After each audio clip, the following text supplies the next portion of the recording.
नमस्कार। ऐसे master channel में आप सबका स्वागत है। आज इस वीडियो में हम जानेंगे कि ग्रहों में वैसे ऐसे कौन से योग बनते हैं जो ये दर्शाते हैं कि जो ये इंसान है जिसकी कुंडली है वो एक अच्छे कलाकार बन सकते हैं या अच्छे कलाकार बनने की उनमें क्षमता है।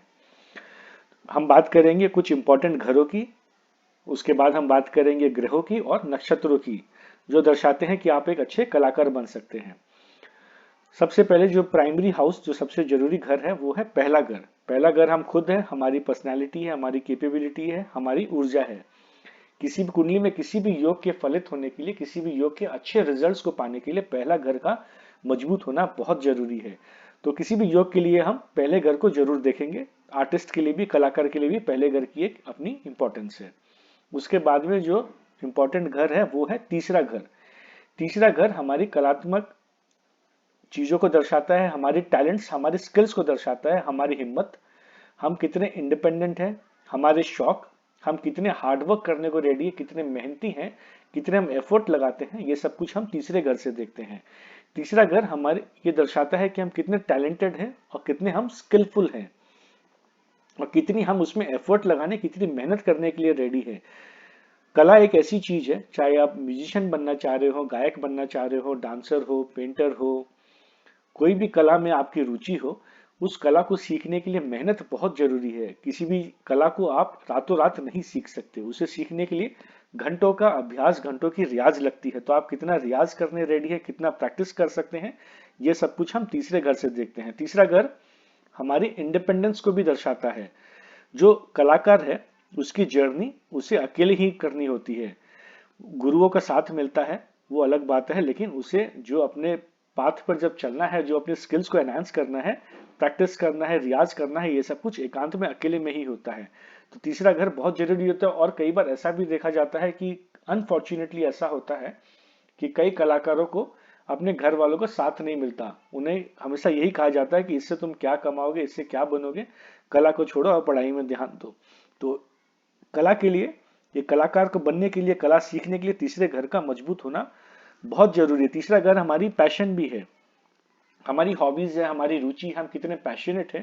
तो जितने हम पैशनेट होंगे, जितना हम मेहनत करेंगे, जितना हम प्रैक्टिस करने रेडी है, उतनी हमारी कला मजबूत होती है।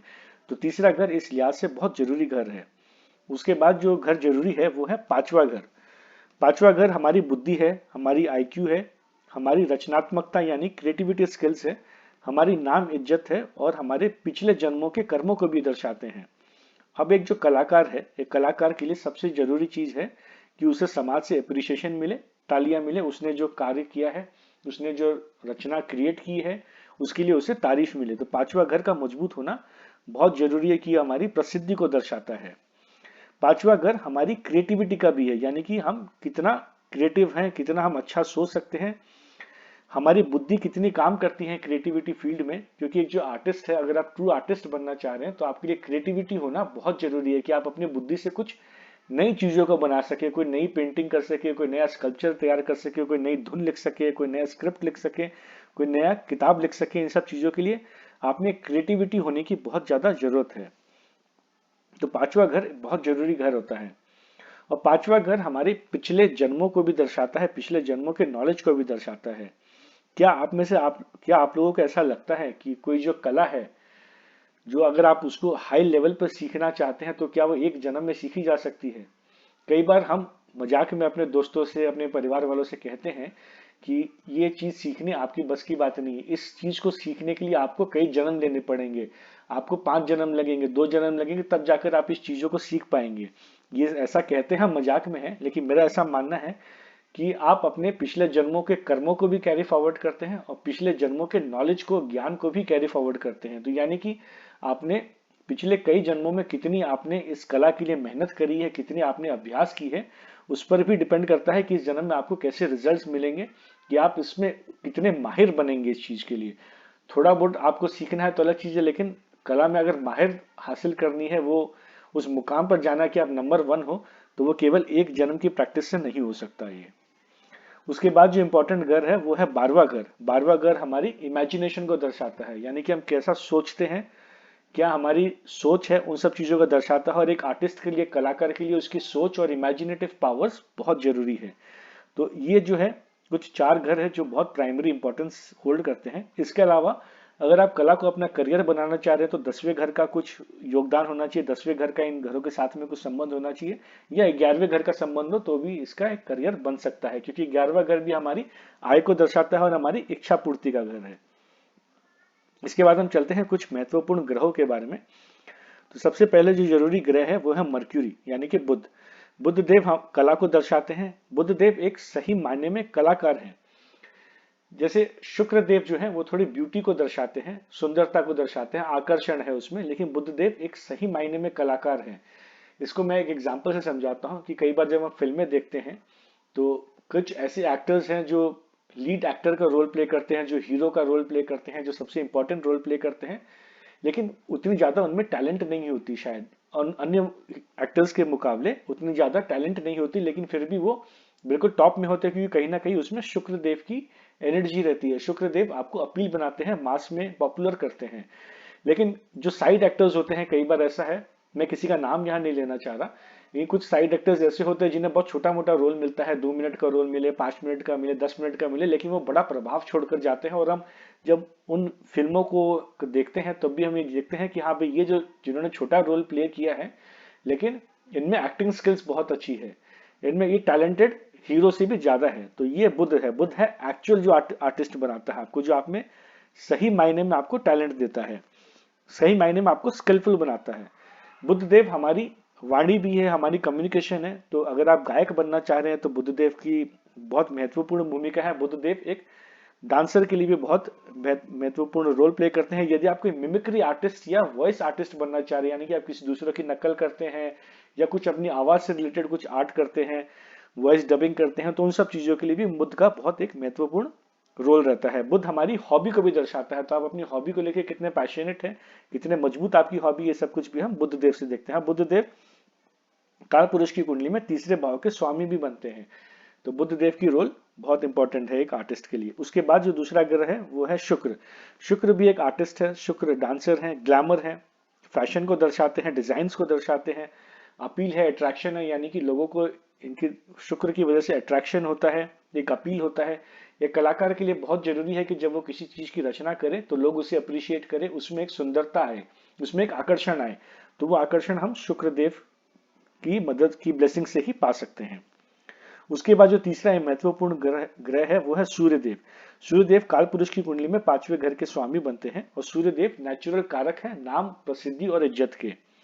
तो सूर्यदेव भी एक बहुत महत्वपूर्ण ग्रह बन जाते हैं, क्योंकि एक कलाकार के लिए प्रसिद्धि, सबसे प्रसन्नता, जो पब्लिक की जो तालियां मिलती हैं, जो अप्लॉज मिलती है, अप्रिशिएशन मिलती है, वही सबसे ज्यादा उनके लिए सबसे ज्यादा जरूरी, सबसे ज्यादा महत्वपूर्ण चीज होती है। तो सूर्यदेव का भी एक बहुत इंपॉर्टेंट रोल है।